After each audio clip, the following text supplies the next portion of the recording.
देश में एक लंबे समय से जिस कानून की प्रतीक्षा थी, जिस कानून को लेकर बेहद वैचारिक विचार विमर्श भी था और विवाद भी था, दोनों था, वो कानून एक राज्य में आ गया। उत्तराखंड से शुरुआत हो गई, आप इसको कह सकते हैं इब्तदाए इश्क है, यहां से मामला शुरू हो गया। बड़ा इंतजार था, इधर वालों को भी और उधर वालों को भी। इसके समर्थक भी बेसब्री से इंतजार कर रहे थे और इसके आलोचक और विरोधी भी कह रहे थे कि हिम्मत है तो लाके दिखाओ, हवा में बात मत करो। वो चुनौती उछाल रहे थे कि कागज लाओ, ड्राफ्ट दिखाओ, भाषण से आएगा कानून, कानून तो ड्राफ्ट से बनेगा, ड्राफ्ट कहां है। पुष्कर धामी ड्राफ्ट ले आए, कानून विधानसभा के पटल पर विधेयक रख दिया, चर्चा पर चर्चा, धुआंधार शुरू हो गई। कानून बन जाएगा, कोई समस्या नहीं, सरकार के पास कंफर्टेबल मेजॉरिटी है।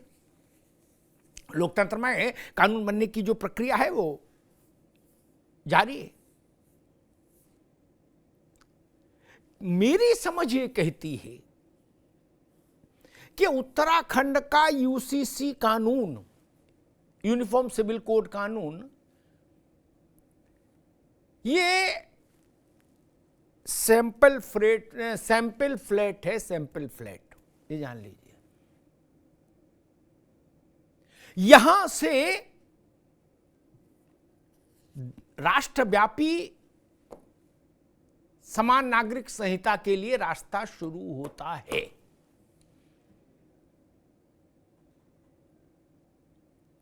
अगली सरकार में, सरकार के अगले कार्यकाल में यह माना जा रहा है कि अगर यही सरकार वापस आती है लौटकर केंद्र की, तो उत्तराखंड के यूसीसी कानून के आधार पर भारत की संसद में देश भर के लिए एक यूसीसी कानून लाया जाएगा। क्योंकि आपने देखा होगा यूसीसी की खिलाफत करने वाले कई दफा ये भी कहते थे, आपने जरूर सुना होगा, कि ये राज्यों का विषय नहीं, ये तो केंद्र का विषय है, केंद्र वाले लाए ना, राज्यों में क्यों कर रहे हैं चटर पटर। हालांकि वो ये भूल जाते थे अति उत्साह में कि गोवा में यूसीसी बहुत पहले से लागू है। लेकिन आजकल लिखने पढ़ने में थोड़ा, चूंकि समय कम है राजनेताओं के पास, इसलिए वो अपना ठीक है हाके पड़े थे कि ये तो राज्य ला ही नहीं सकता। अरे फिर राज्य ले आएगा तो क्या पुलिस पकड़ लेगी, क्या हो जाएगा? गंगा जो है वो दक्षिण वाहिनी हो जाएगी, गंगा सागर से गंगोत्री की ओर चलने लगेगी, नहीं ना। ले आया राज्य, अब आ गया, मिलिए यूसीसी से, उत्तराखंड के यूसीसी से। अब इसमें जो बुनियादी चीजें हैं, बाकी तो 400 में 2 ही 4 धारा कम छोड़ी हैं धामी जी ने, 396 शायद ऐसी कुछ धाराएं उन्होंने उसमें रखी हैं। लेकिन न्यायमूर्ति रंजना देसाई की समिति ने बड़ी मेहनत की, सच में 2.5 लाख के करीब सुझाव आए, सैकड़ों बैठकें हुई, हजारों लोगों से मिलना रहा उनकी कमेटी का। एक व्यापक विमर्श के बाद, व्यापक जन विमर्श के बाद यह दस्तावेज तैयार हुआ है, जिसको अधिनियम की शक्ल दी गई, विधेयक की। लेकिन वो तो वकीलों के लिए है, कानूनविदों के लिए है 396, हमारे आप के लिए और राजनीतिक लोगों के लिए मोटी मोटी 4-5 बातें हैं। बहुत सारे लोग अब ये नहीं जानते होंगे, शायद सामान्य जनता, कि ये यूसीसी क्या भला है और इसके आने से क्या हो जाएगा। हमसे कई लोग पूछते कि मसला क्या है भाई साहब और हो क्या जाएगा इससे होने से। कुल जमा बात इतनी है कि विवाह के लिए एक ही कानून सब पर लागू होगा। धर्म के आधार पर, पंथ के आधार पर विवाह के लिए अलग कानून की इजाजत नहीं होगी, यानी बहुविवाह पर रोक लग जाएगी। इसी व्यवस्था के तहत शादी का रजिस्ट्रेशन होगा, वो हिंदू को भी कराना होगा, मुसलमान को भी, सिख को भी, ईसाई को भी, जैन को भी, नव बौद्ध को भी, बौद्ध को भी, सबको। एक तो ये बात जान लीजिए। दूसरा, शादी से संबंध से विच्छेद, शादी से बाहर आने की प्रक्रिया, तलाक, उसके लिए एक ही विधिक रास्ता होगा सबके लिए, अलग अलग रास्ते नहीं कि फलां गली नंबर 4 से जाएंगे, फलां गली नंबर 3 से निकल जाएंगे, नहीं चलेगा। एक कानून, एक व्यवस्था। उत्तराधिकार के नियम, सक्सेशन के नियम एक होंगे सबके लिए। गोद लेने की प्रक्रिया, संतान को गोद लेने की प्रक्रिया एक होगी, चाहे हिंदू हो चाहे मुसलमान हो। हलाला और इद्दत शिद्दत जैसे जो व्यवस्थाएं हैं वो सब तत्काल प्रभाव से कानून के द्वारा निषिद्ध हो जाएंगी।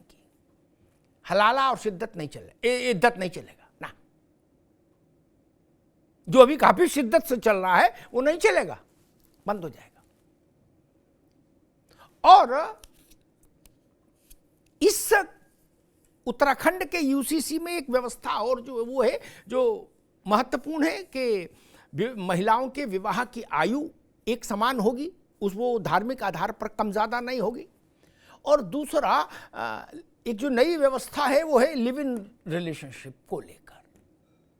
धामी सरकार ने ये व्यवस्था की है इस यूसीसी में कि दोनों पक्ष यानी स्त्री और पुरुष दोनों जो लिव इन में रहने का फैसला करें, उन्हें अपने परिवार को इस स्थिति की सूचना देनी होगी। कुल जमा मोटा मोटा ये है, बाकी तो हरि अनंत हरि कथा अनंता 396 धाराएं उपधाराएं हैं, लेकिन कुल जमा ये है, इतने से सामान्य जन का मुझे लगता है वास्ता पड़ेगा। अब इस पर राजनीतिक कोहराम मच रहा है, कोई कह रहा जी धर्म पर हमला है, कोई कह रहा जी हमारी परंपराओं पर हमला है। अब है क्या, इस पर हमारे साथियों ने एक रिपोर्ट तैयार की है, जरा उस रिपोर्ट को देख लीजिए, फिर मेहमानों से परिचय कराएंगे आपका, और फिर हम भी समझने की कोशिश करेंगे कि हंगामा है क्यों बरपा।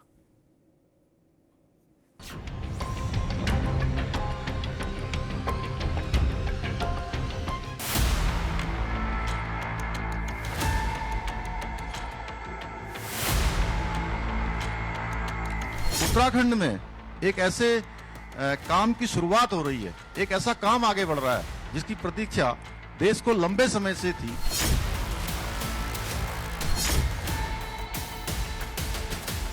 भाई हमें ये तो कानून मंजूर नहीं है, क्योंकि हम जो है शरीयत के हिसाब से हमारे अपने अलग कानून हैं।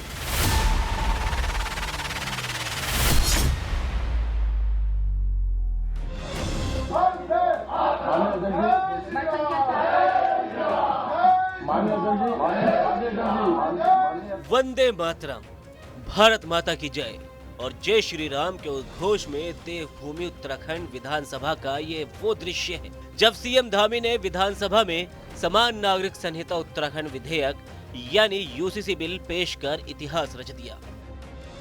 माननीय अध्यक्ष जी, मैं आपकी अनुज्ञा से समान नागरिक संहिता उत्तराखंड विधेयक 2024 को प्रस्थापित करने हेतु सदन की अनुज्ञा चाहता हूँ। कॉमन सिविल कोड पर लग रहे कयास और किंतु परंतु के बीच अब उत्तराखंड की धामी सरकार ने यूनिफॉर्म सिविल कोड पेश कर दिया है। अहम बात यह है कि उत्तराखंड आजादी के बाद यूसीसी लागू करने वाला देश का पहला राज्य होगा। इसका तो स्वागत करते हैं। मैंने पहले भी कहा है, भाजपा के 3 वैचारिक मुद्दे थे।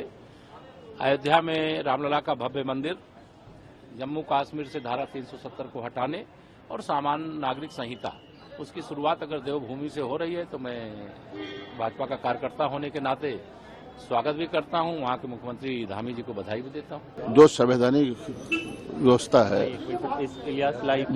जो कार्य संचालन नियमावली है, सदन कार्य संचालन नियमावली से ही संचालित होता है और भाजपा उसकी लगातार अनदेखी कर रही है और वो संख्या के बल के आधार पर माननीय विधायकों की आवाज को दबाना चाहती है। शादी, तलाक, संपत्ति बंटवारा और बच्चों को गोद लेने जैसे करीब 8 मामलों में अलग अलग धर्मों के लिए भी अलग अलग कानून हैं। वहीं इस मसौदे में 400 से ज्यादा धाराएं हैं, जिसका लक्ष्य पारंपरिक रीति रिवाजों से पैदा होने वाली विसंगतियों को दूर करना है। उत्तराखंड के यूसीसी का जो मसौदा है, उसमें भी शादी का रजिस्ट्रेशन, तलाक और संपत्ति का अधिकार, गुजारा भत्ता, बच्चों का संरक्षण जैसे विशेष शामिल हैं। बिल में लिव इन के लिए भी एक खास प्रावधान है, यानी बहुविवाह पर पूरी तरह से रोक। शादी के लिए लड़की की कानूनी उम्र 21 साल, बिना रजिस्ट्रेशन लिव इन रिलेशनशिप में रहने पर जेल, विवाह पंजीकरण कराना होगा जरूरी, उत्तराधिकार की प्रक्रिया होगी सरल, गोद लेने का नियम बदलेगा, बुजुर्ग माँ बाप के भरण पोषण की पत्नी पर होगी जिम्मेदारी, पति पत्नी दोनों को तलाक के समान अधिकार, संपत्ति को लेकर महिला और पुरुषों के बीच बराबर अधिकार। यूनिफॉर्म सिविल कोड के घमासान में पक्ष और विरोध में बयानों का दौर भी खूब चल रहा है। विपक्ष इसे चुनावी चाल बता रहा है तो मुस्लिम धर्मगुरु इसे मजहब के खिलाफ बता रहे हैं। तमाम दुनिया के मुसलमान उन हिदायत को फॉलो करते हैं जो कुरान ने हमें दी, क्योंकि हम उसे लास्ट वर्ड मानते हैं, अल्लाह के हिदायत मानते हैं। तो अगर उसके खिलाफ कोई बात नहीं तो हमें क्या एतराज़ है। देखिए, अगर किसी की औलाद नहीं होती है या बहुत बीमार बीवी है या बहुत करप्ट बीवी है, पहली बीवी की इजाज़त से अगर कोई दूसरी शादी करता है तो आपको क्या तकलीफ है? क्या हो नहीं रही? मुस्लिम्स में तो सबसे कम हो रही परसेंटेज, तो हिंदू भाइयों की बहुत ज़्यादा है। मुल्क के कॉन्स्टिट्यूशन के आर्टिकल 25 में हर शहरी को अपने मजहब पर अमल करने की पूरी आज़ादी दी है और फिर रिलीजियस फ्रीडम अपने कॉन्स्टिट्यूशन का फंडामेंटल राइट हर सिटीजन का है, तो उसको किस तरीके से ख़त्म किया जा सकता है? मुल्क में शरीयत एप्लीकेशन एक्ट 1937 ऑलरेडी एग्जिस्ट करता है। इस तरीके के यूनिफॉर्म सिविल कोड की ज़रूरत क्या पेश आ गई? बहरहाल एक देश एक कानून की कवायद में देश का लॉ कमीशन भी यूसीसी पर तैयारियों में जुटा है। इस बीच उत्तराखंड की धामी सरकार ने ऐतिहासिक कदम उठाया है। 2024 के चुनाव से पहले केंद्र सरकार भी इस दिशा में कदम बढ़ा सकती है। वहीं 370 और राम मंदिर के बाद बीजेपी के तर्कश में जो तीसरा तीर है वो यूसीसी का ही है। ऐसे में सवाल ये है कि देवभूमि से चला है जो दाव, क्या 2024 के चुनाव में डालेगा बड़ा प्रभाव?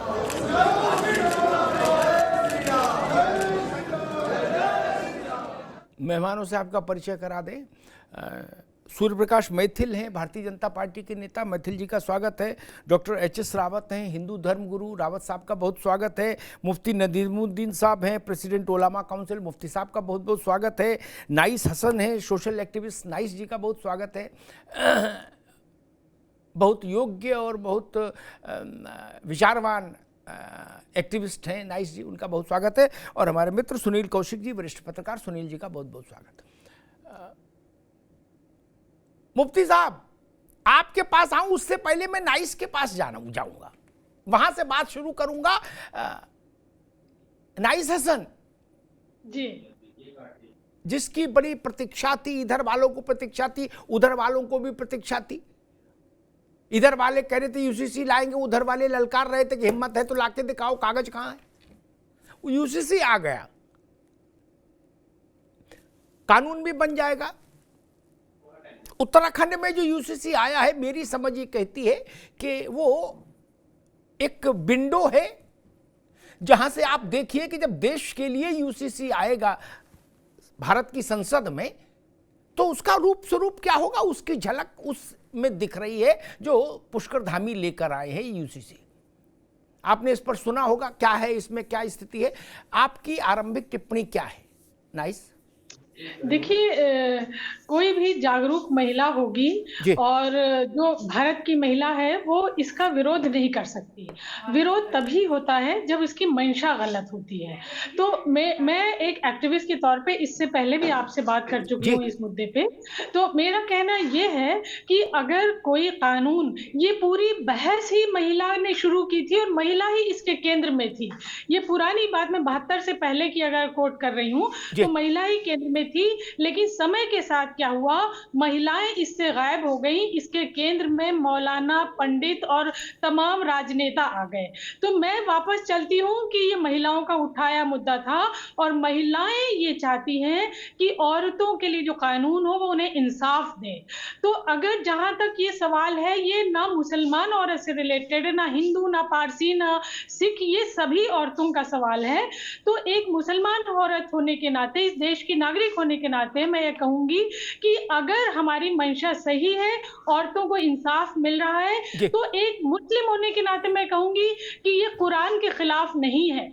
मुसलमान औरत के लिए तलाक की बात हो और उसके हलाला की बात हो, खुला की बात हो, ये सारे कॉम्प्लिकेटेड बनाए गए हैं, जबकि कुरान ने उन्हें कॉम्प्लिकेटेड नहीं बनाया था। जी। तो बीइंग अ मुस्लिम मैं कहूंगी कि मंशा सही हो तो ऐसे कानून आना कोई बुरी बात नहीं है। ठीक बात, मैं पर इसमें बड़ी दोबारा बात आता है हूँ। कि- ठीक है नाइस, अभी रुकना होगा, दोबारा आपके पास आऊंगा। मुफ्ती साहब, विरोध क्यों? सबके लिए एक सी व्यवस्था हो जाए, रसोई में एक सा खाना बने, सबको एक सा मिले, किसी को लड्डू, किसी को सूखी रोटी, ऐसा ना हो, ये तो अच्छी बात है। जो बात नाइस ने कही, महिला किसी धर्म की हो, उसको हम जितने सुरक्षा दे पाए, जितना उसकी गरिमा के लिए काम कर पाए, वो सबकी जिम्मेदारी है। नहीं, मैं सुन रहा हूं अभी कई ऐसे मौलाना लोग हैं, वो कह रहे हैं कि जी हमें मंजूर नहीं ना। बोले क्यों? बोले हम तो उसी से चलेंगे शरीयत कानून से। बोले ये सब कानून हम नहीं मानते। तब फिर कैसे काम चलेगा भाई मुफ्ती साहब? देखिए, सबसे पहले यूसीसी का डिमांड 1835 में हुआ था जी। आर्टिकल 44, और संविधान सभा में इस पर बहुत जोरदार डिबेट हुई। डिबेट में अंबेडकर जी और कुछ लोग पक्ष में थे, मुंशी, कुछ लोग इसके खिलाफ थे। उसके बाद क्या हुआ कि ये सिविल कोड लागू नहीं हो पाया। देखिए, देखने में बहुत अच्छा है कि भाई लागू होना चाहिए। मैं कहता हूं कि बहुविवाह है, मुसलमानों में बहुविवाह कम 1.9 है। NHSF का डाटा देखिए, नेशनल हेल्थ फैमिली सर्वे को पढ़िए, और कई डाटा है कि मुसलमानों में बहुविवाह का रिवाज है ही नहीं है। एक बात। दूसरी बात, जो हलाला, जिस संदर्भ में हलाला है, वो इस्लाम के अंदर हलाला नहीं, वो हरामा है। उसका मैं जिक्र नहीं करूंगा, मैं बता, मगर इस भारत में कैसे पॉसिबल होगा? अब आइए पलट करके मैं बता रहा हूँ। आसाम में कुछ कबीलों में 4-4 औरतों के एक पति हैं। हमारे तेलंगाना में दलितों में 2 बहनों के साथ एक मर्द की शादी है। और दूसरी चीज क्या है कि हिंदुओं में मामू और भांजी, सगी मामू भांजी में शादी होती है। तो क्या ये पॉसिबल है? क्या सिविल में पॉसिबल नहीं है? मेरा एतराज ये नहीं है कि वो मौलानाओं के जैसा उटपटांग बात नहीं करना है। मैं कहता हूं कि इसी देश के अंदर IPC, CRPC की धाराएं सब पर लागू होती हैं। जहां गोद लेने की बात है, लिए पालक, जो गोद लिया हुआ बेटा, इस्लाम के अंदर उसको अधिकार नहीं दिया गया है। तो जायदाद के अंदर भी 2 हिस्सा मर्द का, 1 हिस्सा औरत का है, इसलिए कि औरत की शादी से लेकर परवरिश की जिम्मेदारी मर्द के ऊपर है। तो मैं कहता हूं कि मुखालिफत बराए मुखालिफत नहीं होनी चाहिए। मुसलमानों को भी समन्वय बिठाने की जरूरत है। ठीक है मुफ्ती साहब, दोबारा आता हूं। आप बहुत जानकार व्यक्ति हैं, लेकिन मैं इस बात के से नाइत्तफाकी रखूंगा बहुत अदब से कि औरत को खाने खिलाने और उसको पालने पोसने की जिम्मेदारी मर्द की होती है। औरत को कोई बकरी समझा क्या किसी ने? ना जी। मुफ्ती साहब, आपने दोबारा में आएंगे, अपनी बात कहिएगा। मैंने अपनी राय बताई, आपकी राय तो सिर्फ बात है, अपनी तो बता ही सकता हूं। यही तो लोकतंत्र है। नहीं तो सीरिया नहीं हो जाएगा, फिर तो मामला गड़बड़ हो जाएगा, गल्लूगारा हो जाएगा। मैं सिर्फ ये कह रहा हूं, महिला बराबर कदम से कदम मिला के चल रही है। तब क्या करिएगा जब पति की तनख्वाह 10,000 और महिला कमारी 20,000? जमाना बदल गया भाई। औरंगजेब और बाबर और चंगेज खान के समय का सिस्टम लाएंगे क्या हम? ना, महिला को महिला की तरह सम्मान मिलना चाहिए, भेड़ और बकरी की तरह हाँकने की कोशिश मत करिए। और दूसरी बात जो मुफ्ती साहब ने कही उस पर एक टिप्पणी करके फिर मैं मैथिल साहब, रावत जी और सुनील जी के पास जाऊंगा। अभी उत्तराखंड में आ रहा है, उत्तराखंड में मैं मुफ्ती साहब को आश्वस्त करता हूं, सबके ऊपर कानून लागू होगा। क्या? कोई जमात बाहर नहीं रहेगी। और फिर आगे जाके इंश्योर करता हूं, जिस दिन भारत पर यह कानून लागू होगा, भारत की संसद से असम से लेके तेलंगाना तक सब सीधी लाइन में खड़े होंगे मुफ्ती साहब। क्या? ना दाएं ना बाएं, जिनको छूट देंगे पार्लियामेंट में लिख के देंगे। क्या? बाकी सबको सीधी लाइन में खड़े हो, ड्रामा नहीं, ड्रामा नॉट अलाउड। वो वक्त बीत गया, अब सब सीधी लाइन में खड़े होंगे। और जो बात अभी आपने कही वो मैं औरों से भी सुन रहा था, ओवैसी भी उसी को कह रहे हैं। वो कह रहे हैं कि जी हिंदुओं में बहुविवाह ज्यादा है, तो आप लड्डू बांटो, हिंदुओं का बहुविवाह भी बंद करा दिया, लड्डू बांटो। भाई कौशिक जी का भी बहुविवाह बंद करा दिया, रावत जी का भी करा दिया। लो, अब तो कब आपको काय को तकलीफ? कह रहे थे मुसलमानों में तो बहुविवाह है ही नहीं। वहां हमारे यहां जहां हम पहले रहते थे एक अपार्टमेंट में, उसके सड़क पार एक चाय की दुकान थी, वो बालक 3 शादियां कर लिया। क्या? अब मुर्गी अलग पाल रहा, अब मस्त घूम रहा पान खा के। इसलिए ऐसा ना कहो कि नहीं नहीं हमारे यहाँ तो 0% हो गया। तो ठीक है, फिर हमारे हिंदुओं में मान लीजिए अगर रुक गई तो ताली बजाइए, लड्डू बांटिए। सुनील कौशिक जी गलत तो नहीं कहा? बिल्कुल सही। अगर हिंदुओं के पर रोक लगी है तो फिर आपको क्या तकलीफ? फिर रावत जी परेशान हो, वो हिंदू धर्मगुरु है कि भाई हमारे यहाँ 4 शादी की छूट दो। कौशिक जी बिल्कुल नहीं, देखिए बिल्कुल एक आधी आबादी की हम बात कर रहे हैं, बड़ा सम्मान के साथ उसको देखा जाता है। आज बराबर की बात की है, न किसी को कम देने की बात, न किसी को ज्यादा देने की बात, धर्म के आधार पर नहीं, जाति के आधार पर नहीं। और दूसरी बात, यूसीसी का कानून लाने से पहले ऐसा नहीं, गहन माइक्रो लेवल पर जाकर के मंथन किया। 2,33,000 लोगों की सहभागिता उसमें रही, 72 से ज्यादा मीटिंगें उसमें हुई, 700 पन्नों से ज्यादा ड्राफ्ट तैयार हुआ है। तो ऐसा नहीं कि केवल राजनीति करने के लिए और ऊपर से उसको थोप दिया गया हो। यदि तो उसमें 2,33,000 में देखोगे तो 1 लाख से ज्यादा तो मुसलमानों ने उसमें विचार दिए हैं। तो ये नहीं कि मुसलमान पीछे हट गए। और मैं आपकी बात से सहमत हूं, मुस्लिम धर्मगुरु कह रहे हैं कि साहब हिंदुओं में तो ठीक है, विरोध हिंदुओं की तरफ से होना चाहिए। और दूसरा, जिस आधी आबादी की आप बात कर रहे हैं, समानता पे लाके खड़ा कर रही है कोई सरकार, तो स्वागत होना चाहिए। धर्म के आधार पर क्यों आप बांटने का प्रयास कर रहे हैं? ठीक बात। आपकी बेटी हो सकती है, आपकी बहन हो सकती है, आपकी पत्नी हो सकती है, आपकी मां भी हो सकती है। ऐसा तो है नहीं कि वो जो नियम है वो आपकी बहन बेटी पीड़ित नहीं होगी उससे, या हमारी बहन बेटी पीड़ित नहीं होगी। ठीक बात। सारे लोग पीड़ित हैं उससे। सुनील भाई, तो सारे लोगों को स्वागत करना चाहिए। बिल्कुल ठीक बात है। रावत जी, मुफ्ती साहब कह रहे हैं कि मुसलमानों में अब 2 बीबी 3 बीबी 4 बीबी वाला मामला बंद हो गया, अब हिंदुओं में शुरू हो गया। तो ये तो फिर आप इस पर टिप्पणी करो भाई।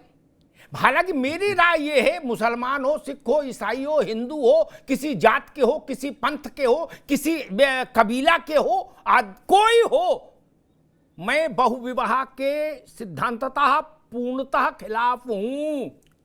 किसी सूरत में लागू नहीं होना चाहिए। असम हो, तेलंगाना हो, कोई जगह हो, 4 बेत मारो, सीधा खड़ा करो। ये क्या ड्रामा है? मुगले आजम बने घूमेंगे, रोटी है नहीं, बीबी 4 रखेंगे। रावत जी। जी अमिताभ जी, मैं यही कहना चाहूंगा, हम हिंदुओं के अंदर जो कुरीति थी, किसी कारण से थी, जब वो बिल आए तो हमने उन सबको बड़े आराम से एक्सेप्ट किया और सबने उनका आदर किया। चाहे वो मामला बहु विवाह का था, चाहे मामला सती प्रथा का था, चाहे या विधवा विवाह, बहुत सारे थे जी, सारे थे, हमने मान लिए। अब मुफ्ती साहब भी कह रहे हैं कि भाई मामू और भांजे की शादी होती है, हमने मान ली कुरीति, या कोई और भी कुरीति होगी तो उसको हम मानेंगे। हम ये तो कहेंगे नहीं कि हमारी गीता के हिसाब से ये चीज है और हम तो इसको लागू रखेंगे ही। हमारी तो गीता में लिख दिया है तो हम तो ये मानेंगे ही मानेंगे, हम तो शरिया के हिसाब से चलेंगे। हमने तो ऐसा कहा नहीं, हमने तो ये कहा है कि जो कानून में आएगा हम मानने के लिए तैयार हैं। फिर आप क्यों बोलते हो कि शरिया के हिसाब से चलेंगे? जो हमारा लिखा है हम तो उसी हिसाब से मानेंगे।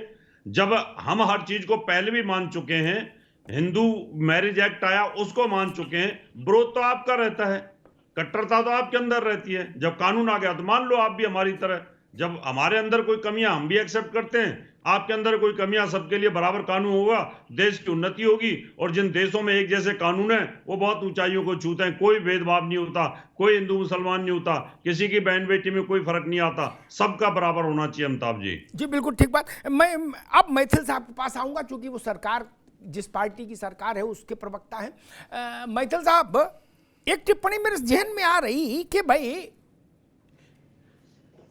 हिंदू कोड बिल आने से पहले और संपत्ति में अधिकार में लड़कियों को भी अधिकार, पिता की संपत्ति में, ये कानून उत्तराधिकार में, ये कानून लाने से पहले जवाहरलाल जी के समय में हमारे हिंदुओं में भी 5000 किस्म की व्यवस्थाएं थी क्या? हमने एक झटके में सबको खत्म करके एक कागज में समेट के पार्लियामेंट की मोहर लगवा ली? माना कि नहीं माना? जब भारत की 80% आबादी ने उस रास्ते को स्वीकार कर लिया, आज नहीं, जवाहरलाल जी के समय में, तो आज ये कैसे कहा जा सकता है कि हम शरिया चलेंगे? एक और दूसरा विषय ये जो मेरा है, अमेरिका में जो लोग रह रहे हैं वहां क्या शरिया चला रहे हैं? नहीं ना। फ्रांस में जो लोग रह रहे हैं वहां क्या शरिया चला रहे हैं? आगजनी कर सकते, लेकिन शरिया तो नहीं चला सकते। मैथिल साहब। धन्यवाद अमिताभ अग्निहोत्री जी। पहले आपको और सभी दर्शकों को भारत माता की जय, वंदे मातरम और जय श्री राम।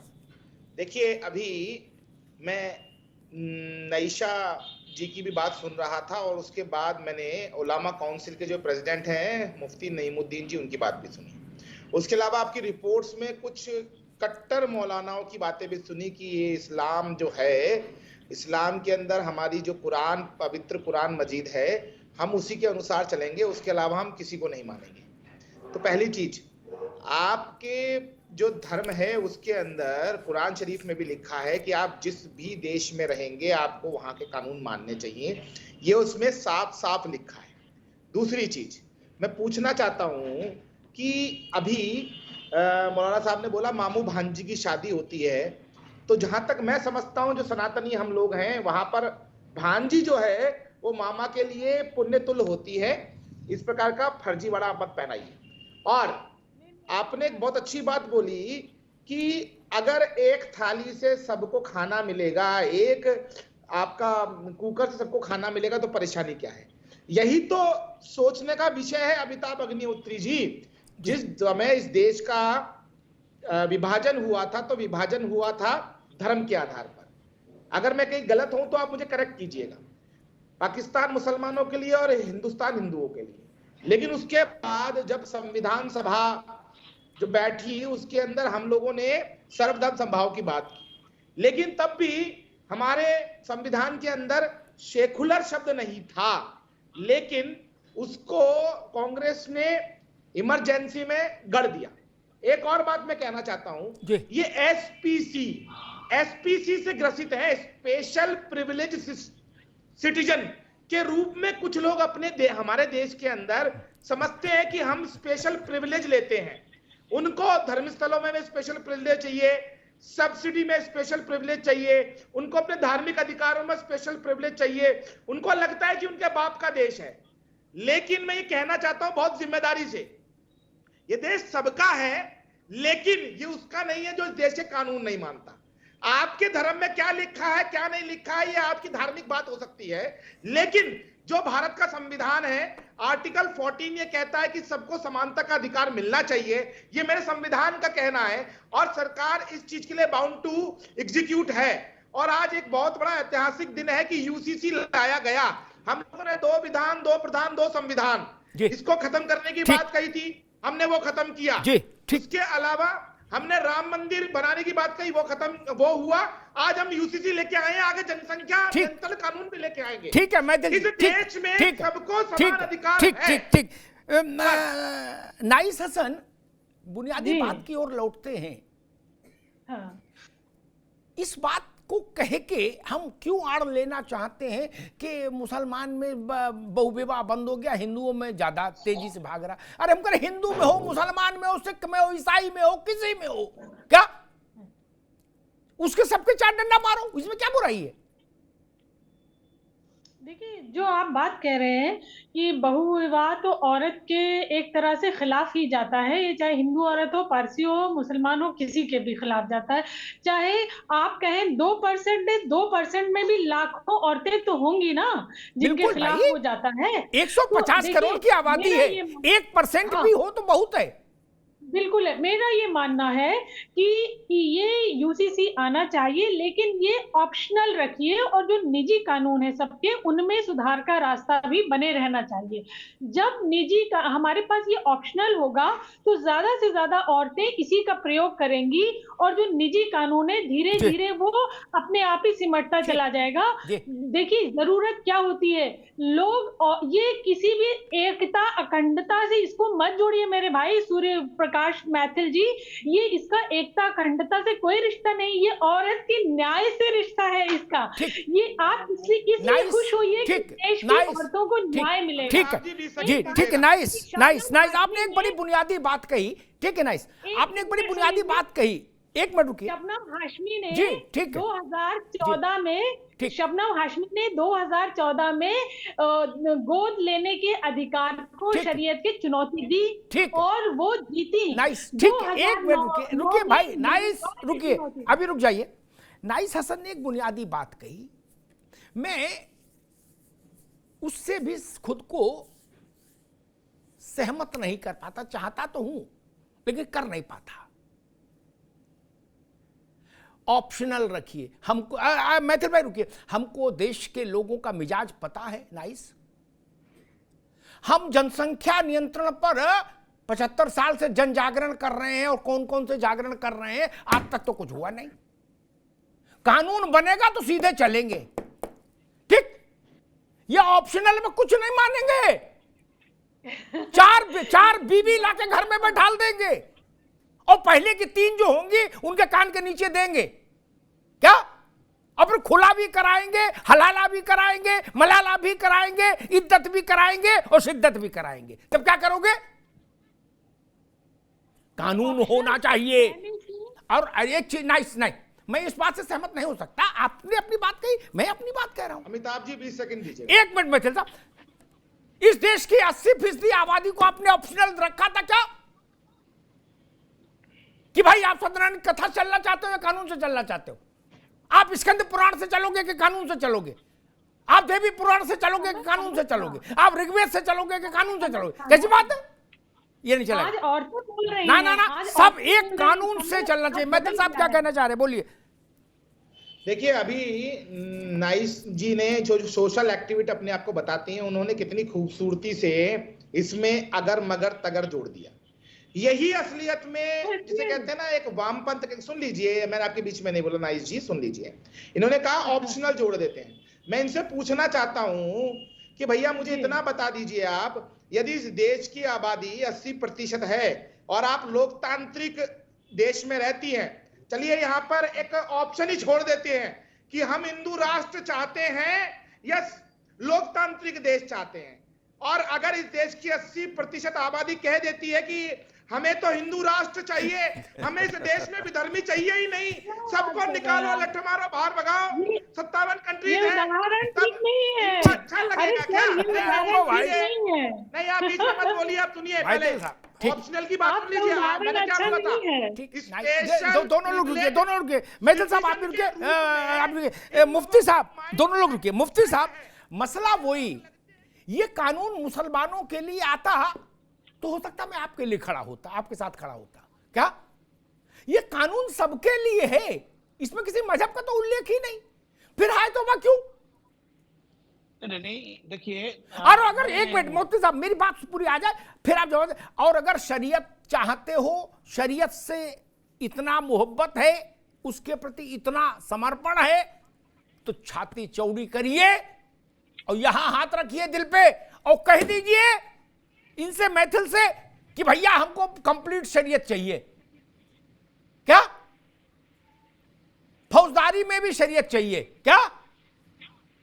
सिविल में नहीं। जलेबी इधर से खाओगे और मिर्च का पकोड़ा पड़ोसी को दे दोगे और जलेबी खुद खाओगे? नहीं, कंप्लीट शरीयत लेंगे या कानून माने, दो ही रास्ते। या तो कंप्लीट शरीयत हो, बिल्कुल, आधी शरीयत आधा आइन, ये तो फिर मुफ्ती साहब गड़बड़ है ना? नहीं मुफ्ती साहब, नहीं देखिए, आपका शो भारत में सबसे ज्यादा लोग देखते हैं और आपकी वाणी में सरस्वती अच्छा बोलते हैं, मगर कभी कभी ऐसा लगता है कि आप बीजेपी की जो प्रवक्ता है के अहंकार में डूब जाते हैं, किसी को पाकिस्तान भगा रहे हैं, किसी के बाप दादा को गिन रहे हैं। मुझे लगता है कि डिबेट में मर्यादा को लांघने की जरूरत नहीं, मर्यादा किसी को नहीं लांघनी चाहिए ना। जी। नहीं, मैं देखिए, हम लोग भी आते हैं अपनी बात रखने के लिए। आप बाप दादा पर चले जाएंगे और जा करके किसी के बाप दादा किसी को पाकिस्तान भेजेंगे, जो पाकिस्तान गए वो जहन्नम में गए। अरे जिन्ना को हम जूते के बराबर पाकिस्तान चला जाए ना भाई। सुनिए एक मिनट, अभी अरे सुनिए जी, मुफ्ती साहब आपकी आवाज आ रही है, आप बोलिए जी। अरे सर आप इतने उतावले क्यों हो रहे हैं? आपकी आवाज आ रही है, आप केवल बोलिए जी। जिन्ना की तस्वीर तो मुस्लिम यूनिवर्सिटी से नहीं निकाल पाए आप, जिन्ना रोड मुंबई से नहीं निकाल पाए, धमका रहे हैं आप। छोड़िए एक बात, अब आइए लॉजिक पर आइए और कानून पर आइए। मैं भी कानून का एक्सपर्ट हूँ, जानकार हूँ। मैं कहता हूँ गोवा के अंदर यूनिफॉर्म सिविल कोड में है कि जिस औरत को बच्चा नहीं पैदा होता दूसरी शादी करे, बेटा नहीं पैदा होता है। और नॉर्थ ईस्ट के अंदर जो स्पेशल स्टेटस दिया गया है कि नॉर्थ ईस्ट को स्पेशल स्टेटस दिया गया है कि तुम्हारे कल्चर की तहफ्फुज की हम गारंटी लेते हैं, उसका क्या होगा? तो सारा ठीक रहा, आप मुसलमानों को मत थोपिए। मैं कहता हूं कि ये जो क्रूतियां जिसको आप कह रहे हैं, देखिए देश कभी शरिया से ना चलता था, ना चलता है, ना चलेगा। इस देश का संविधान है। और एक बात, हिंदू मैरिज एक्ट क्या है? शरिया एक्ट को तो सरकार ने, संविधान ने माना है कि भाई आपका शरिया एक्ट है, आप अपने शरीयत के हिसाब से चलिए। ये संविधान ही नहीं दिया है, ये कोई आपके सरकार के आने से पहले नहीं। हमको इस मुल्क में अपने शरीयत के हिसाब से चलना है, मगर शरीयत और संविधान में नहीं, सुनिए एक बात, शरीयत और संविधान में टकराव की जरूरत नहीं है। संविधान सर्वोपरि है, हम संविधान को लागू, संविधान को मानते हैं। ठीक है मुफ्ती साहब, अभी रुकना होगा। मैं सुनील कौशिक जी के पास चलूं, उससे पहले एक बात कहूं, चीजें इतनी सरल नहीं। ये शरिया का जो व्यवस्था है, ये करीब 87-88 साल पुरानी है। संविधान बने तो अभी 88 साल हुए नहीं। एक बात कह दूं, शायद कम लोगों को स्मरण होगी। अब स्मरण आज देश में चर्चा हो जाएगी तो अच्छा है, इस वक्त ये मौसम ठीक है। रावत जी आप भी सुनिए, आगे काम आएगी। जब जवाहरलाल नेहरू को ये हिंदू कोड बिल लेके आए, नाई साहब भी सुनिएगा ध्यान से, आगे काम आएगा आपके भी, तो उसका विरोध किया लोगों ने। ठीक, जवाहरलाल नेहरू को उसको पास कराना था, प्रभुदत्त ब्रह्मचारी जैसे तमाम लोग विरोध कर रहे थे। जवाहरलाल नेहरू ने कहा कि मैं वचन देता हूं, इसको पास कर दो, अगला बिल मुस्लिम कोड बिल लेके आऊंगा। तब भारत की संसद ने पास किया। उसके बाद से जवाहरलाल जी ने उस बात को कुएं में डाल दिया। क्यों भाई, ऐसे तो नहीं चलेगा। सुनील कौशिक जी, मैं कहता हूं बार बार, ये कहीं जैसे अयोध्या की बात जब होती थी तो बौद्धों की ओर ले जाते थे लोग बहस। हम कहते थे बौद्ध ले आओ ना यार, वो बहस करेंगे, आप काय को कर रहे? बोले बौद्ध के मंदिर क्या हुआ, तो बौद्ध लड़ेंगे ना, आप तो ना लड़ो। खैर, वैसे ही अब बात आ रही है आदिवासी। हम कहते हैं 86-85 करोड़ हिंदू या 100 करोड़ हिंदू, 25 करोड़ मुसलमान, ये लोग पहले सीधे खड़े हो जाए, फिर आदिवासी का भी मामला देख लेंगे। उनकी संख्या बहुत उतनी नहीं ना, उनको एग्जम्पशन रहे कुछ चीजों में, क्या समस्या है? लेकिन आदिवासियों की आड़ में खड़े होके सब एग्जम्पशन चाहो और चर्चा शादी करो, ये तो नहीं चलेगा कौशिक जी। नहीं, बिल्कुल नहीं चलना चाहिए। और देखिए ना, 4% कोई ज़्यादा आबादी नहीं है उनकी, और निश्चित तौर से जब शुरुआत होती है तो अंत तक जाएगा। पहले हिंदू में बदलाव हुआ, हिंदू एक्ट में बदलाव हुआ कि नहीं हुआ? 80% आबादी को सेट किया, और निश्चित तौर से मुस्लिम आबादी का केवल बिल नहीं है ये सब लोग जानते हैं, ये सारे धर्म के लोग हैं। किसी वजह से 4% यदि आबादी छोड़ी भी गई है तो निश्चित तौर से मुझे लगता है उस पर भी विचार विमर्श होना चाहिए और होगा भी, लेकिन उसकी आड़ में आप खड़े हो जाएं तो ये चलने वाला नहीं है और चलना भी नहीं चाहिए। और जो आपकी मुस्लिम स्कॉलर बैठे उन्होंने बड़ा अच्छी बात की, लेकिन फिर वही उन्होंने कह दिया ऑप्शन, ये नहीं होना चाहिए। क्यों होना चाहिए? आप महिलाएं ये बात को कहेंगी तो कैसे काम चलेगा? ये बिल तो अधिकतर आप देखेंगे आप ही लोगों के लिए है, वो चाहे मुस्लिम हो, चाहे हिंदू हो, चाहे सिख हो, चाहे ईसाई हो। आपको तो सोचना भी मुझे लगता है सोचना भी नहीं चाहिए कि ऑप्शन होना चाहिए। अधिकतर पीड़ित हम लोगों ने ग्राउंड लेवल की रिपोर्टिंग की, हम जानते हैं उन गली मोहल्लों में जाकर के आप ही की मैं बात करता हूं, धर्म की बात कर रहा हूं मैं। लोग घर से बाहर आवाज नहीं निकाल पाते, निकल नहीं पाते गलियों से, और एक के 10 शादियां मैंने देखी हैं। मैं अपने गांव का बता दूं, 19 बच्चे, और जब मैं गांव गया अग्नोत्री जी 19 बच्चे मुझे बताएगा तो मैंने उसको बुलाया, मैंने 19 बच्चे और प्रेग्नेंट और महिला, हमने इसको मार डालोगे क्या? तो उसका पति कह रहा है कि बच्चे कमा के तो लाएंगे पंडित जी, कमा के लाएंगे तो मैं बैठ के खाऊंगा। ठीक है कौशिक जी, मेरे ख्याल से वो शायद शाहजहां से प्रेरणा ले रहा होगा। बिल्कुल बिल्कुल शाहजहां से प्रेरणा लेगा। रावत साहब जी, मैं पता नहीं गलत हूं सही, लेकिन मुझे नहीं, नाइस अभी आएंगे आपके पास, लेकिन मुझे लगता है जब कोई पुरुष किसी बहाने से, क्या नाक ऐसे पकड़ो, जब घुमाक पकड़ो, पकड़ी तो नाक, और हम तो तुरंत पकड़ लेते हैं, घुमाक पकड़ रहे हो, किसी बहाने से भी उसके लिए कोई फर्जीवाड़ा तर्क लेके आए, एक से अधिक शादी की पैरवी करता है, जब सामने आके जब पर्दे के पीछे रखे, तो मुझे सबसे ज्यादा गुस्सा उस पुरुष पे आता है। क्या जी, आप मुगले आजम बनना चाहते हैं? हरम रखेंगे हैं? खाने को रोटी नहीं, टांगे कांप रही, कब्र में जाने बैठे हैं चाचा, और करेंगे नहीं 102 साल की उम्र में भी शादी करेंगे।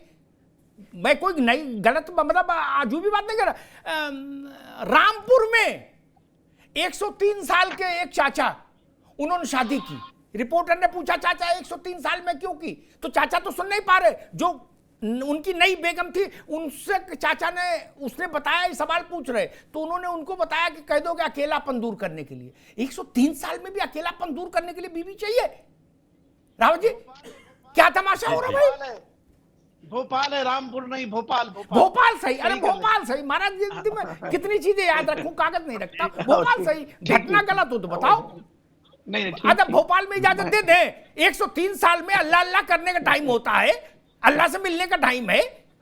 बिल्कुल बिल्कुल। अब वो बीवी से मिल रहे, गजब कर रहे हो रावत जी, ये किसे चलेगा भाई? अमिताभ जी ये स्थिति जब से मीडिया बहुत तेज हुआ उसके बाद ये काफी चीजें रुकी जी। नहीं तो जहां से अपना नमुद्दीन साहब आते हैं हैदराबाद, वहां से मुस्लिम बच्चियों का एक तरह से एक्सपोर्ट का हब था। बाहर के मुसलमान, बुड्ढे बुड्ढे मुसलमान शेख लोग आते थे और वो वहां से शादी करके लेके जाते थे। और जब ये मीडिया में आप लोगों ने मुद्दे उठाए, बड़ा हंगामा हुआ, तो ये सब चीजें रुकी, कुरूतियां रुकी हैं। ऐसा नहीं कि कुरूतियां नहीं थी, नमुद्दीन साहब कुरूतियां तो थी। और अगर देश के अंदर कोई कानून आ रहा है, आपकी आबादी सेकंड लार्जेस्ट है हिंदुओं के अलावा, तो अगर आपके अंदर अगर कुरूतियां हैं और हमारे अंदर भी कुरूतियां अगर वो रुकती हैं तो देश के हित में है। बाकी धीरे धीरे जो छोटी और जनसंख्या उनमें भी ठीक होंगी, चाहे वो आदिवासी का मामला हो, चाहे नॉर्थ ईस्ट का मामला हो। कुछ ऐसी स्थितियां होती हैं कि जम्मू कश्मीर के अंदर हमने बहुत ज्यादा सब्सिडी दी, क्या वहां क्यों दी सब्सिडी? वहां पर इतना सस्ता चावल, चीनी वगैरह सब दी गई थी और आज तक दी गई। हज वालों को सब्सिडी दी गई, क्यों? क्या सभी मुसलमान सब्सिडी के लिए तैयार थे? तो कुछ स्थितियां ऐसी होती हैं कि सरकार इन चीजों को देखती है। इसलिए आज जिसकी सबसे ज्यादा सख्त जरूरत है वह है कॉमन सिविल कोड, और अगर ये आता है तो समरूपता आएगी, भाईचारा बढ़ेगा।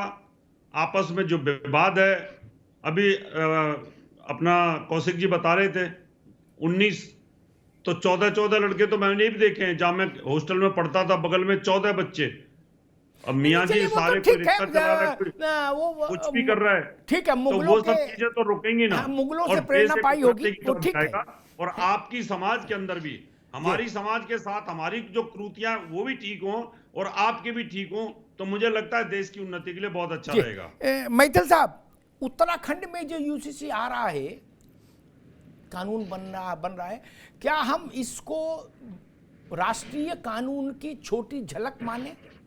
ये देश के लिए एक कॉमन सिविल कोड जो है, यूनिफॉर्म सिविल कोड, ये उसका ट्रेलर है, उसकी झलक है।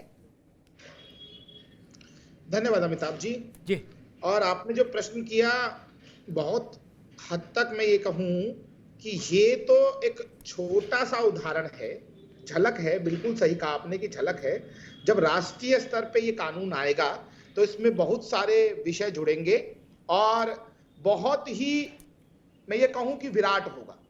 दूसरी चीज, इस यूसीसी के बाद क्या बदल जाएगा? देखिए, हमारे मौलाना साहब भी बैठे थे, उन्होंने भी शरिया से जोड़ा इस चीज को।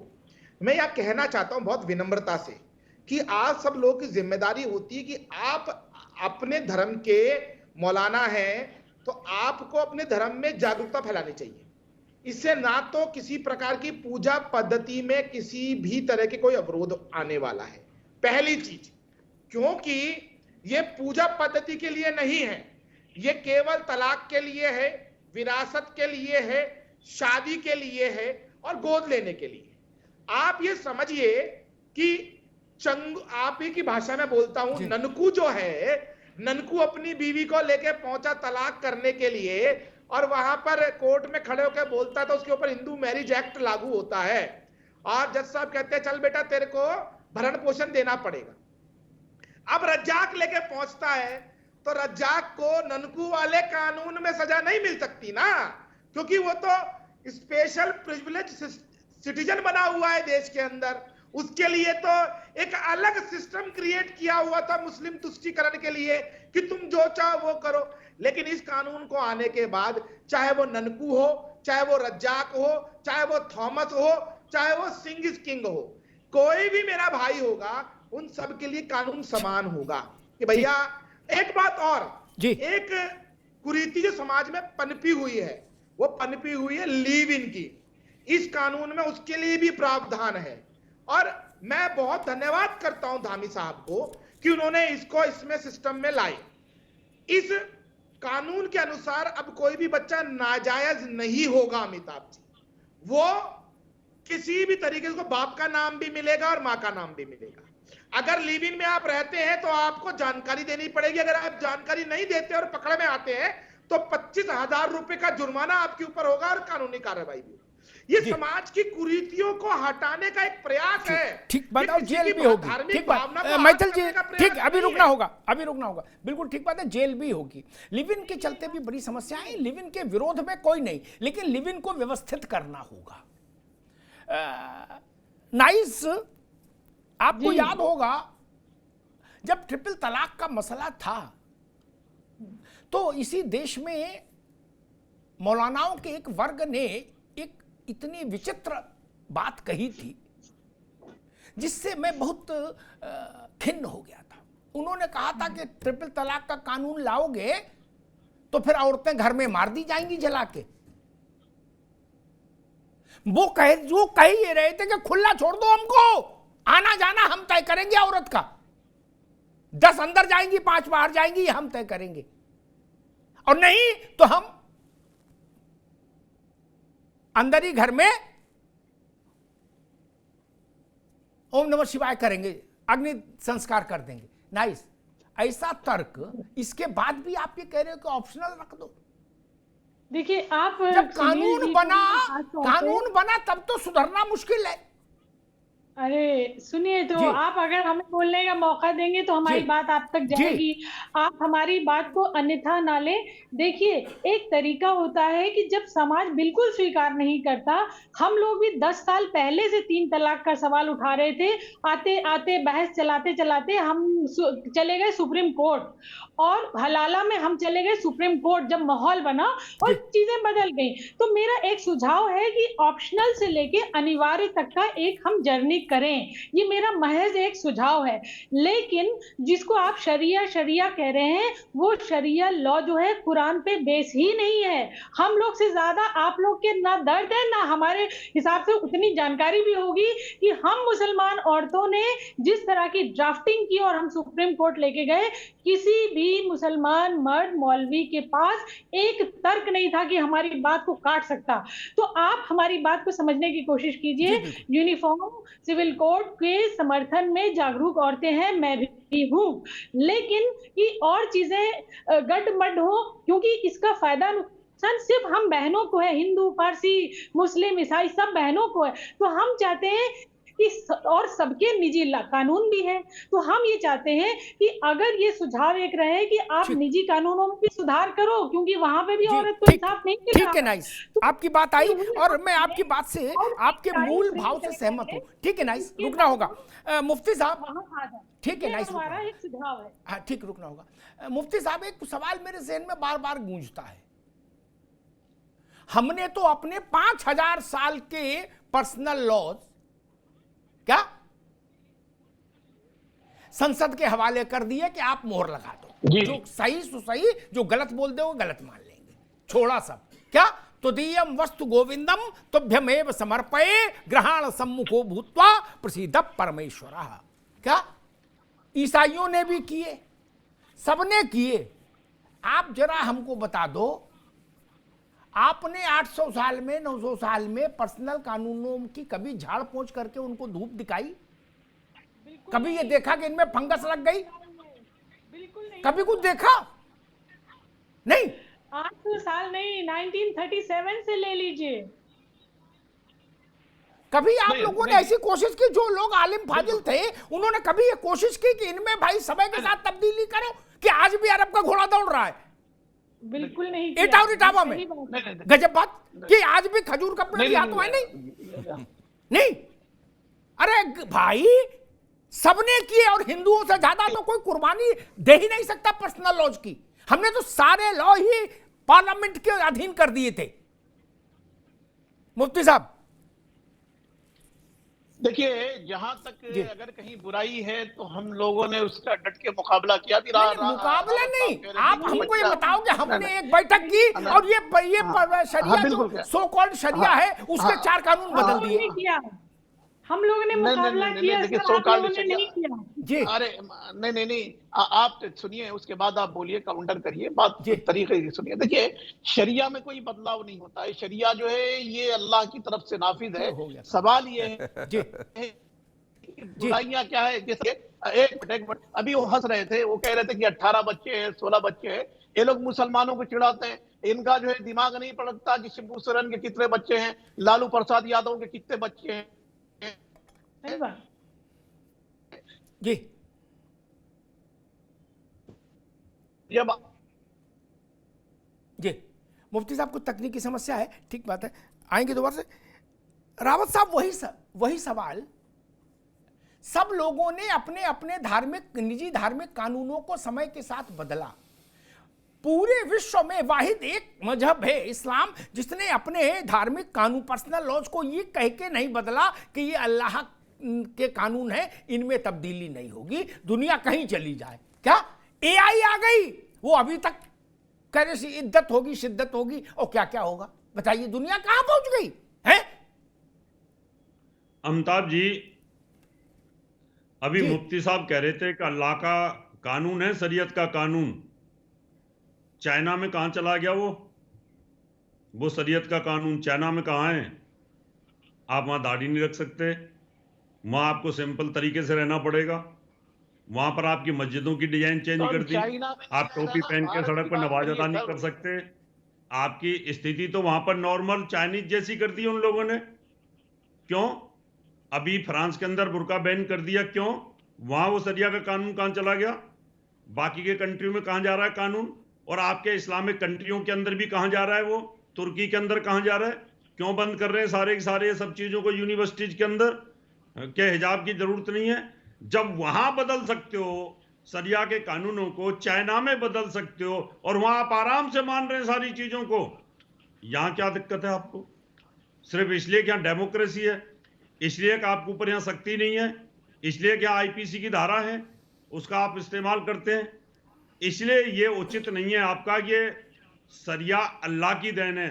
अल्लाह अगर सबके लिए होता तो सबको पूरी सरिया होती, पूरे पृथ्वी लोक को सरिया होती। खाली स्पेशल लोगों के लिए अल्लाह नहीं करता, फिर तो ईसाइयों के लिए भी करता, हिंदुओं के लिए भी करता। ठीक है रावत साहब, इस तर्क में भी मैं तो सब आ रहे हैं आपके पास आ रहे हैं। सुनील जी, मैं उसी बुनियादी बात पर कि इस बात के बाद, इस लॉजिक, इस सो कॉल्ड लॉजिक के बाद, इस तथाकथित तर्क के बाद तो सारी बौद्धिक बहस ही खत्म हो जाती है। अगर एक वर्ग ने ये कह दिया कि नहीं भाई ये अल्लाह का कानून है, इसमें तब्दीली नहीं होगी, तब तो फिर नहीं चल सकता ना। लोकतंत्र में ऐसा तो संभव नहीं। हमने पार्लियामेंट इसीलिए बनाई भैया कि कानून वो बनाएगी, नहीं तो फिर हमारे गांव के पंडित जी अपने कानून बना देंगे। तब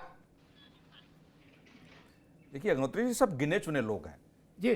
आप देखिए कि जो 2,33,000 लोगों की राय लिखी, 1 लाख से ज्यादा मुस्लिम हैं। दिखा देना 10% मुसलमानों ने विरोध किया उसको, शरीयत कानून की बात कही हो उसमें। ये लोग अपनी ठेकेदारी चलाना चाहते हैं अपने हिसाब से। ईमानदारी से यदि उनको ऑफ कैमरा बात किया जाए तो ये भी सब मानने के लिए तैयार हैं, बोला सही कानून आया है। जब अपने घर में बैठ के बात करते हैं, निश्चित तौर से हमारे भी कई मुस्लिम मित्र हैं, तो अपनी बीवी और बच्चियों के सामने आंख में आंख डाल के बात नहीं कर पाते ये लोग, जो लोग पढ़े लिखे परिवार हैं।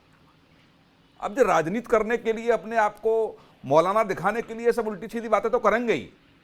और आपने बहुत सही कहा कि हमारी कहाँ AI तक आ गई और आप कहाँ जाकर के अभी बात कर रहे हैं, 5,000 साल पुरानी बातें कर रहे हैं। निश्चित तौर से आज के दौर की जो दुनिया है उसमें आपको समानांतर दौड़ना पड़ेगा। आप अपने घर को सुरक्षित नहीं कर पा रहे हैं, आप बेटी बहू बच्चियों को सुरक्षित नहीं कर पा रहे हैं, और आप कह रहे हैं कि एक नई दुनिया बनाने की बात कर रहे हैं आप। ठीक कौशिक साहब। मैथिल जी, मुफ्ती साहब अभी रुकिए। मैथिल जी, दुनिया के तमाम बड़े मुल्कों में जहां ठीक ठाक साइजेबल आबादी है इस्लाम मानने वालों की, अमेरिका में भी, ब्रिटेन में भी, फ्रांस में भी, जापान में, सभी जगह दुनिया में, ऑस्ट्रेलिया में भी, लेकिन वहां नियम अपने अपने ये गुटका जेब में रख के नहीं चल सकते कि हमारे नियम का गुटका ये है, हम देख के बताएंगे कि हमारा क्या चलेगा इसमें। ना, एक कानून उसके अधीन रहना होगा, देश का कानून। अब मुफ्ती साहब कह रहे हैं कि ये शरिया तो अल्लाह का आसमानी मामला है, इसलिए इसमें तो फेरबदल नहीं होगा। तब कैसे चलेगी बात? जी देखिए अमिताभ जी, मैं मौलाना साहब की बात कोई बड़ी करता हूं। मैं मानता हूं कि अल्लाह की जो वाणी थी उसमें कोई बदलाव नहीं हो सकता, कोई बदलाव होना भी नहीं चाहिए। ये आपकी धार्मिक मान्यताएं हैं, मैं भी आपकी धार्मिक मान्यताओं का पूरा सम्मान करता हूं। लेकिन ऐसा क्यों होता है अमिताभ जी कि जो लोग चिल्ला रहे हैं कि अल्लाह की वाणी में कोई चेंजिंग नहीं होगी, वही सबसे पहले अल्लाह के वाणी का अपमान कर रहे हैं। मैं कुछ उदाहरण दे रहा हूं आपको। अगर ये चाहते हैं शरिया तो पूरा शरिया लेना, आधा अधूरा शरिया क्यों लेते हैं? ये ले, चोरी के बदले हाथ कटवा ले, ठीक है, हत्या के बदले खून का बदला खून ले ले, और शराब पीना हराम है, ब्याज लेना हराम है, बैंक अकाउंट रखना हराम है, और साथ ही साथ मुस्लिम महिलाओं का मेकअप करना हराम है, शादी ब्याह में नाचना हराम है, गैर धर्मी विधर्मियों के संग बिजनेस करना हराम है। अरे भैया क्या क्या मानोगे? पूछने की बात है। तो या तो आप पूरा सरिया लें या बिल्कुल सरिया ना लें, देश के कानून से चलिए। आधा अधूरा सरिया लेंगे तो परेशानी होगी। तो मेरा इतना कहना है मुफ्ती नईमुद्दीन से कि आडंबर नौटंकी से बाहर आओ। ये नेहरू का नहीं, अब नरेंद्र का भारत है। आप लोग जब हज पे जाते थे तो 2000 रियाद मैंने सुना था कि आपको मिलते थे हज सब्सिडी करने के लिए। तो आप सोचिए कि आपने कितना अपमान किया है अल्लाह का कि आप हज करने जाते थे तब भी सब्सिडी का पैसा लेते थे। आपके धर्म में तो हराम है ये। तो ये नेहरू का नहीं, नरेंद्र का भारत है। यहाँ पर सबको कानून ठीक है मैथिल जी, ठीक है। मुफ्ती साहब योर लास्ट कमेंट। मुफ्ती साहब लास्ट कमेंट। ये बात बार बार उठती है, आज से नहीं, जवाहरलाल के समय से उठ रही है कि या तो पूरा शरिया छोड़ो, देश के कानून से चलो, या पूरा शरिया लो। आधा तीतर आधा बटेर ठीक नहीं। अभी वो जी नहीं, देखिए वो मुझे नहीं लगता कि बीजेपी के प्रवक्ता आधा ज्ञान कहां से लेकर के आते। इस भारत में मुसलमानों को कभी सब्सिडी मिली नहीं, जो मिली एयर इंडिया को मिली। एयर इंडिया को जो है भारत सरकार पालता था, तो आपको जुलूस बात करने की आदत है।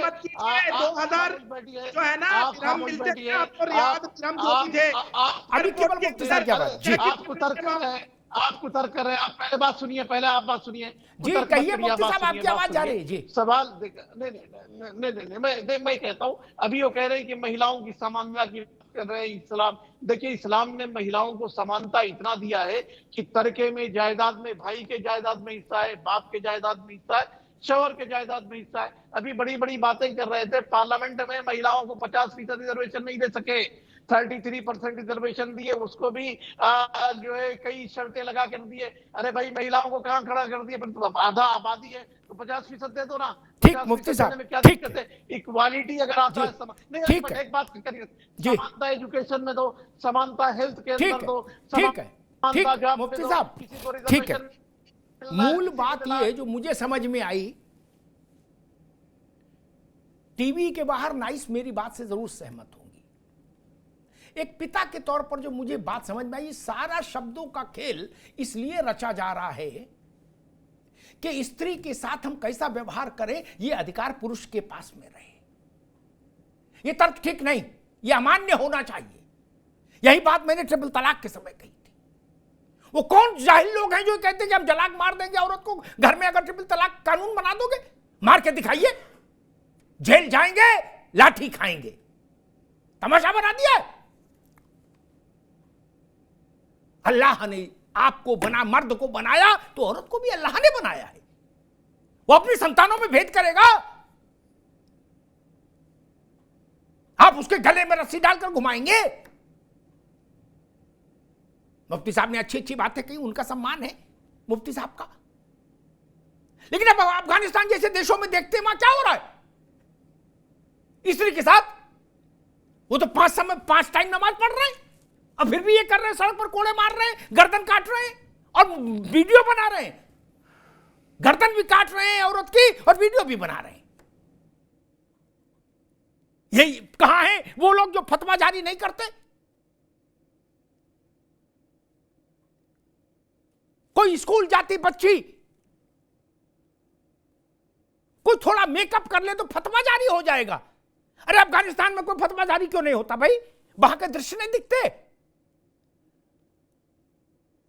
स्त्री के स्वतंत्रता का यह प्रस्थान बिंदु है, प्रस्थान बिंदु यूसीसी। इसका स्वागत होना चाहिए। आप कितनी भी कोशिश, कोई कितनी भी कोशिश कर ले,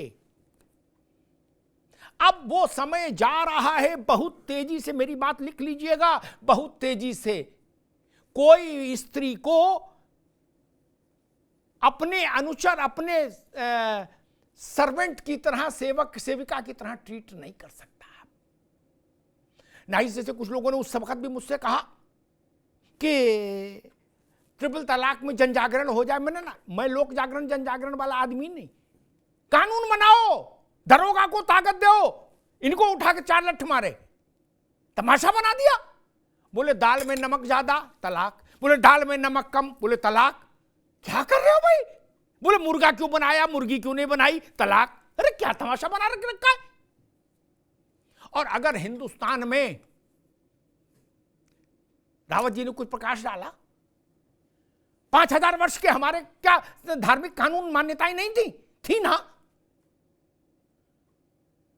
हमने क्यों छोड़ा? हमने कहा देश आजाद हो गया है, नया सूरज उगा है, नई व्यवस्था होनी चाहिए। हमारे यहां जाति व्यवस्था थी,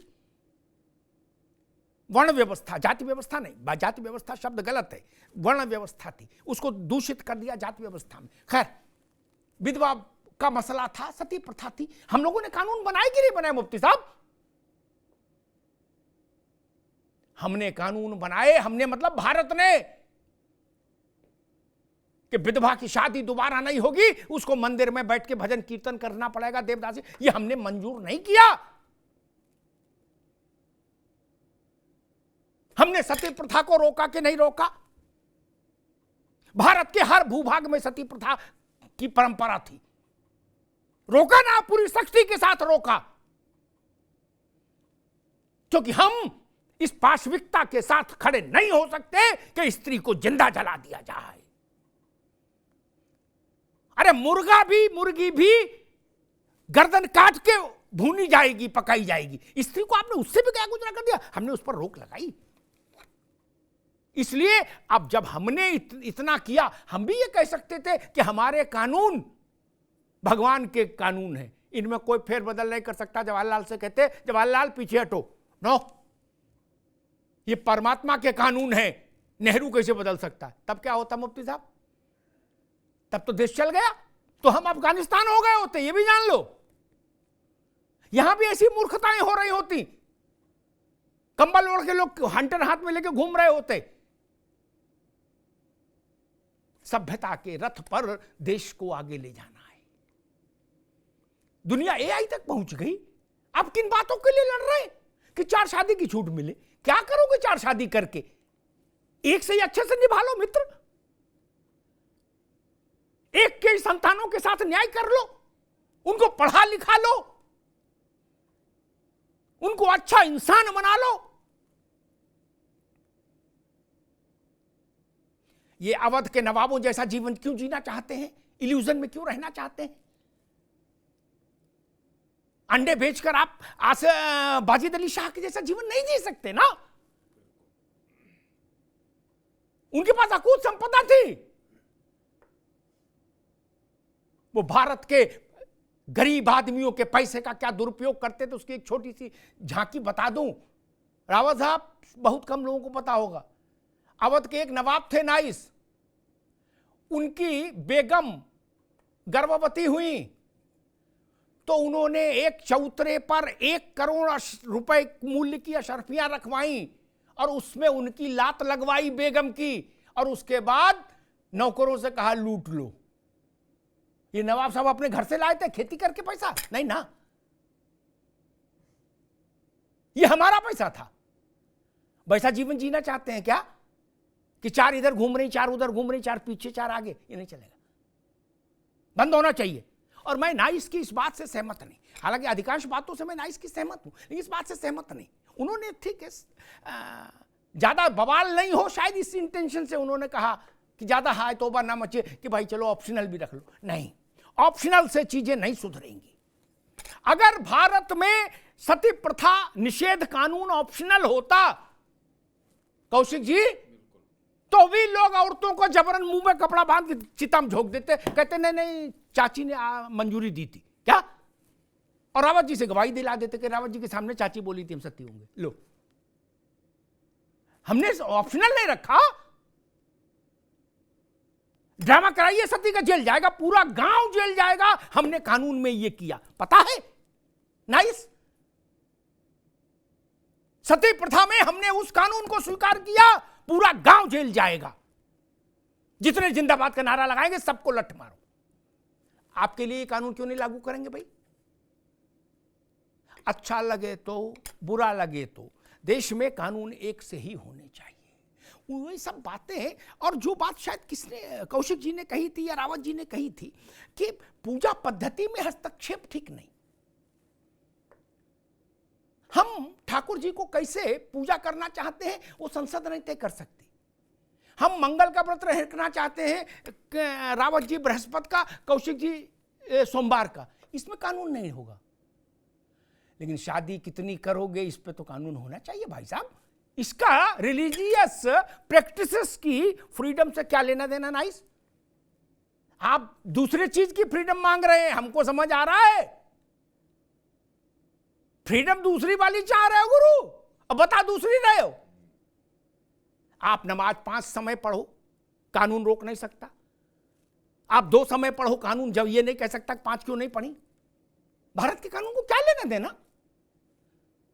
आप रोजा रखो, आपकी मर्जी, ना रखो तो भी आपको छूट। कानून में मुकदमा नहीं दर्ज हो सकता कि भाई मुफ्ती साहब ने रोजा नहीं रखा, उनकी मर्जी, ये छूट है। यही है संविधान की वह धारा जिसका बार बार उपयोग किया जाता है कि संविधान हमको आजादी देता है धार्मिक प्रैक्टिसेस की। वो आजादी इतने तक सीमित है मित्र। क्या आप जामा मस्जिद में इमाम वो जाके पढ़ो नमाज, और चाहे अपने मोहल्ले की मस्जिद में पढ़ो, ये छूट है आपको। लेकिन ये छूट नहीं कि मोहल्ले भर की महिलाओं का दुख दर्द दूर करने निकल पड़ो और सबको अपने घर बुला लाओ, ये छूट नहीं चलेगी ना। एक नवाब साहब थे पूर्वी उत्तर प्रदेश के, उनका रिकॉर्ड था, किसी भी नवाब खानदान में कोई बेवा होती थी बेगम, वो उसको अपना कंधा जरूर देते थे। क्या? मुफ्ती साहब तो पुराने आदमी है, आलिम है, वो जानते हैं। एक बार अकबर को जब ये पता लगा कि उसके नवाब के हरम में हमारे से ज्यादा बेगमें हैं, तो अकबर ने कहा इसके ऊपर चढ़ाई कर दो, ये हमसे जीत कैसे गया।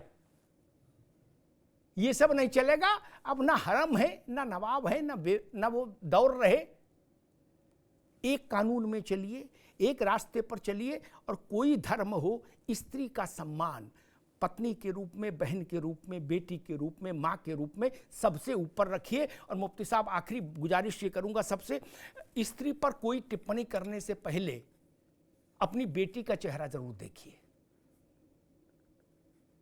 अपनी माँ का चेहरा देखिए, अपनी बेटी का चेहरा देखिए। आपकी बेटी उन परिस्थितियों से गुजरेगी तो आप पर क्या बीतेगी। धन्यवाद।